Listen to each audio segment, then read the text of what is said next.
Boom. All right, what's up, you guys? It's Royce Jacob. Welcome back to the channel. In this video, we are going to be taking a look at my 3 favorite stocks in the green energy / electric vehicle sectors. All right, as we all know, the current geopolitical conflicts have disrupted the oil supply chain and skyrocketed the price of gasoline. Let me know right off the bat in the comments down below how much it costs for you to fill up a tank of gas, because for me, it's like freaking $1.20 right now. But that aside, the spiking price of oil has created for a lot of well-deserved attention around green energy and clean energy alternatives. So I figured it would be an appropriate time to make this video, because this attention around green energy has obviously caused stocks in the green energy and EV sector to see some green price action. So once again, we are going to be taking a look at my top 3 personal favorites today. We will kick it off with Plug Power. Then going down the watch list, Plug is actually the only green energy company, specifically because they focus on hydrogen energy. And then the next 2 are familiar faces to the channel. These are electric vehicle charging station stocks, the first of which is ChargePoint, and we'll close it out with Blink charging on the charts. Okay, so those are the 3 names we will be taking a look at on the charts, talking some technicals, talking some price action as we move into the month of April. I will, of course, briefly touch on what each of these companies do from a fundamental perspective, but the technicals look great, and obviously I do take technicals and fundamentals into account when deciding on what I want to cover in my top stocks videos. Okay, so after we finish taking a look at those 3, we will close out the video by diving into a sponsored review of a very cool company involved in the green energy space, and it's a uranium company by the name of Uranium Royalty Corp, or ticker symbol UROY. Now, the reason this falls under the green energy or clean energy category is because, as many of you know, uranium is very necessary and needed for nuclear energy, which if you do your research right off the bat, that might sound a little but as someone who has researched it, I'm definitely bullish on nuclear energy as we move into the future. I would argue it's one of the most efficient forms of energy, and Uranium Royalty Corp is a very clean play on that clean energy alternative. Okay, so again, we'll dive into this at the end of the video. We appreciate the supporters of the Waves fam, so it means a lot if you guys show them some love.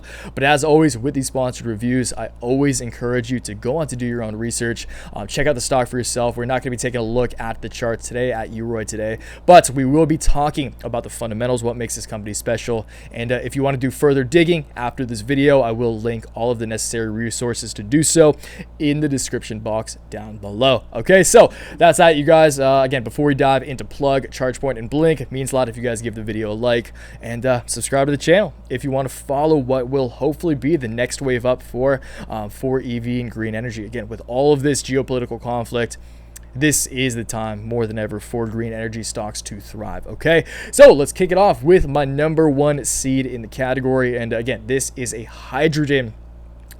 Plug Power specializes in creating energy from hydrogen, okay? And they're one of the only, at scale, Plug Power is, let's take a look, it's a almost $17 billion company. So they are definitely the largest in their field and by far the leaders in this space, okay? Which is why I really like them.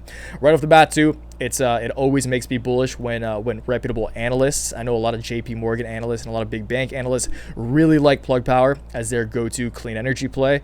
And if I'm already bullish, if I'm bullish technically, fundamentally, the fact that analyst ratings are strong and positive, overall positive, are always a good sign. Okay, so let's talk technicals. Plug Power, you can draw right here too. Can't forget this bad boy. So Plug Power has been in a very, very significant downtrend since the high we saw over a year ago when most growth stocks saw those big rallies. Plug Power rallied all the way up to a high of over $75. And since then, from the high to the low, we saw that real low just earlier this year, just over a month ago, which is insane. But from the high we saw over a year ago to the low we saw just over a month ago, that is over a 75% correction. Now, like I've been saying for a lot of growth stocks, right? These got way overinflated. These got way overbought. And when something gets overbought, it needs to have some selling pressure, and it needs to experience that little bubble pop and that reversion to the mean from the upside. But similar to a lot of growth stocks as well. I think the downside that Plug Power has seen, that ChargePoint, Blink have seen over the course of this correction, where so many retail traders were just washed out of the market, has been a little overdone for the progress that they're making as a company. And I do think Plug Power has an amazing comeback ahead of it. So short term, Plug Power, I mean, shout out to the Newsletter Portfolio Group right off the bat, because we called this to a T. Plug Power from a short term perspective has really bounced off these lows. You see that double bottom right here? That's where I got initially bullish on Plug Power. And on its uptrend, we saw that short-term uptrend reignite, break below it, retest that previous line of support as new resistance. And this previous support came into play as new resistance on the exact day. If we zoom in here again, nailed this on the head with what I believed would happen as a retest of this long-term support right here on this beautiful ascending channel as new resistance. So feels good when you hit the bullseye on the head, but what happens from here is the question. So I think it's very likely, with the momentum behind growth sectors, with the momentum behind Plug Power and green energy, I think at the very least Plug Power will come to test the line of resistance on this long-term overall downtrend from its all-time high way back here. So touch point, obviously at its ATH, next touch point here in November on that little November fake out rally. And if we test this line of resistance, that would take us up from current levels at $28.40 at the time of recording to, say we test this trend line early April 5th, because that's my pop's birthday, April 5th. But of course, you guys, this price target is completely dependent on when the trend line is struck. If, for instance, April 5th, that would be $33.63. But hey, maybe it takes a little longer. April 21st would take us to $32.60, which is still a nice price appreciation from here. But hey, if we break that line of resistance, that's where things get really exciting. And that's where I do think it's possible for us to come revisit those those November 2021 level highs and retest this previous trend line that has played a significant line of resistance and support in the past, which could take us on track back to $50 by late May, which is optimistic. But if the market really wakes back up, if the bulls come out, if people get optimistic once again, if positive investor sentiment returns, that wouldn't surprise me in the slightest. Okay, and again, Plug Power being the leader, being the dominant force in hydrogen energy, I mean, they're fundamentally very solid. So wouldn't be surprised to see that. But again, it's very dependent on the macro environment. But hey, if you guys are bullish on green energy, you guys should definitely check out Plug Power, because in my eyes, with all the research I've done, they are right now in my #1 seed. Okay, so ChargePoint and Blink, of course, are both electric vehicle charging stations. We've covered these two many times in the past. ChargePoint is the leader with a market cap of $6.5 billion. Let's take a look at Blink real quick. Blink is significantly smaller with a market cap of only $1.1 billion, but both growing at very rapid clips, both very exciting companies moving into the future. And right off the bat, the reason that I personally prefer to play electric vehicle charging companies as opposed to electric vehicle companies themselves is because I think these EV companies, whether it's Rivian, whether it's Lucid, whether it's Nikola is the first example of that, right, are stupidly overvalued, right? Especially with companies like GM, Ford, every company and their mom, Kia, making sick, like, what are beautiful electric vehicles. There's going to be so much competition. The fact that Lucid Motors is still at like worth tens of billions of dollars and they have little to no sales is ludicrous to me. And the fact that, I mean, these infrastructure stocks are still kind of lagging and are really correcting, even though they have seen a bounce from the bottoms, a significant bounce at that. I still think these are undervalued from a long-term perspective, because no matter how many, I mean, these two don't have to worry about competition amongst electric vehicles, right? It doesn't matter. Actually, more competition in the EV space itself, more car makers, more auto manufacturers are good news for ChargePoint and Blink, because the more EVs that are on the road, the more electric vehicles themselves that are on the road, the more charging stations are going to be used and the more infrastructure that ChargePoint and Blink can build out. Okay, so that's my general thesis for EV charges. It's pretty simple. Probably could have shortened that up, but you guys get the point there. Regardless, ChargePoint is looking pretty damn strong, and it's actually we're coming to a very, very significant line of resistance here on that overall downtrend. So all three of these have very significant overall downtrends. ChargePoint is coming very close to its overall downtrend right here. Touchpoint here, all-time high in December of 2020. Next touch points here, again on that November bounce, creating this line of resistance, which is this yellow trend line.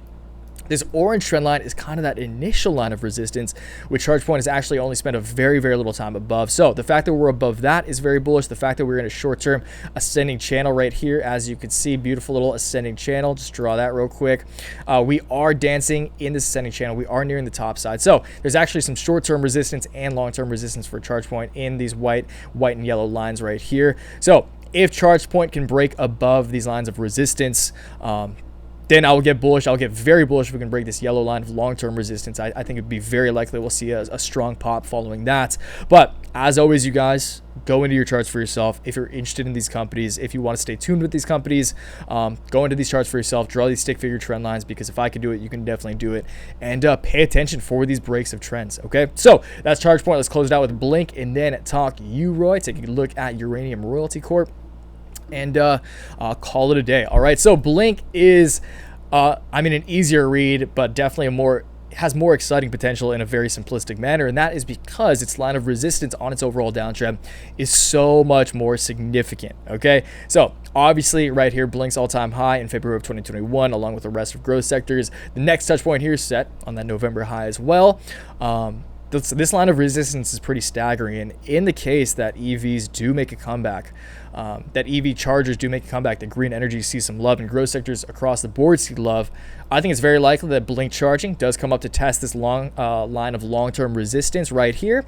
Again, touch point here, very clean line of resistance. Every trader is going to be eyeballing this one closely, and yeah, that would take us up from where we're at now at 2670 to, if hit May 11th, again, just where the cursor is falling, to over $40, or representing a 51% jump to the upside. Okay, so again, you guys, go check out these charts for yourself, draw these trend lines for yourself, and yeah, just stay in the mix. And also remember, you guys, these are optimistic price targets. This is very, very dependent on whether or not growth sectors across the board in the stock market, the equity markets overall, regain their optimism and reignites another bull run. Okay, so that said, let's dive into UROY, and not going to look at them on the charts. You guys can go check out ticker symbol UROY for yourselves if you want, but today we are going to be focusing on the fundamentals. We'll take a look at their investor presentation at a few pages, at least not their entire thing, what I feel to be important, which is the first few pages. But let's kick it off by reading their about section on their website.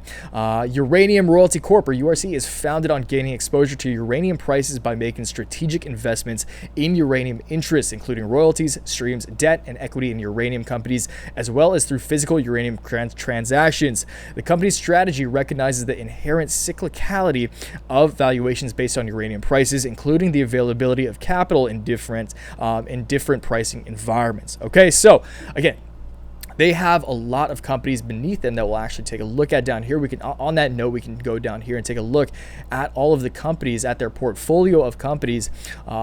In their words, strong counterparties and operators. Counterparties and operators include many of the sector's leading growth-oriented uranium companies, one of which is a friend of the channel also, UEC, Uranium Energy Corp. Not going to read over all of these, but again, royalties, they take a cut of mining of the uranium that these companies mine. Okay, so that's important to keep in mind. If you recognize any of these, let me know down below as well. And yeah, it's just the more the merrier, right? The more royalties you can pull, the more companies you have on your side, the more relationships you have in what I believe, what I have to imagine is a fairly tight-knit group of companies is great. So the fact that they have all these partnerships is awesome. And again, it's a pure play uranium stock. So let's go over a few of their investment highlights. First mover advantage. URC is the first company to apply the successful royalty and streaming business model exclusively to the uranium sector. Canadian, that's Canadian dollars, 131 million liquid assets, strong balance sheet which positions it to capitalize on assertive uranium, accretive uranium royalty and streaming acquisition opportunities, physical uranium ownership through opportunistic market purchases of the supply stream with CGN Global, and its approximate 3.8 stake in London-listed Yellowcake PLC. Yellowcake, love me some Yellowcake. URC holds interest in physical uranium acquired at cyclical lows. Large and diversified royalty portfolio. Portfolio includes interest on 15 development, advanced, permitted, and past producing uranium projects in multiple jurisdictions, including royalties on world-class McArthur River and Cigar Lake mines. Expertise. Management and board possess decades of uranium industry experience, including senior executive and advisory roles to prominent companies and governments in the sector. URC is well positioned to take advantage of the current market conditions as a provider of alternative capital to the uranium sector. Let's take a look at a couple people from their board, because as always say this, not just for sponsored reviews, but for any company you ever consider investing in, always make sure that the team is strong, because ultimately a strong team, a dedicated team will likely lead to a successful company overall, okay, or a successful enterprise, okay? Don't just bet on the horse, bet on the jockey as well. Management, Scott Melby, President, CEO, Director, uranium industry veteran, 37 years of experience, including executive roles with Cameco, Uranium One, and Uranium Participation Corp. Former strategic advisor, executive VP of UEC, based in Denver. And then the chairman, which we'll read. As always, you guys go over the rest of these. I'm just reading the top two here, at least on their management and board as they listed it. Entrepreneur and founder, President, CEO of Uranium Energy Corp, good old UEC, chairman of Gold Mining Inc., based in Vancouver. So nice diversified team. And again, you guys, you can go look at the rest of this for yourself. I'm just reading you what I feel is the base amount of knowledge for you to make a correct decision for yourself and decide on whether or not you want to do more digging into this. So once again, we appreciate the supporters of the Waves fam. I'll drop the link to their website and their ticker symbol down below in the description box once again. And yeah, we'll call it a day, guys. Let me know what your favorite company in the green energy sector is. Let me know what your favorite EV stock is, and I'll see you guys next time. Okay? Till then, always remember, take action, make waves. Peace.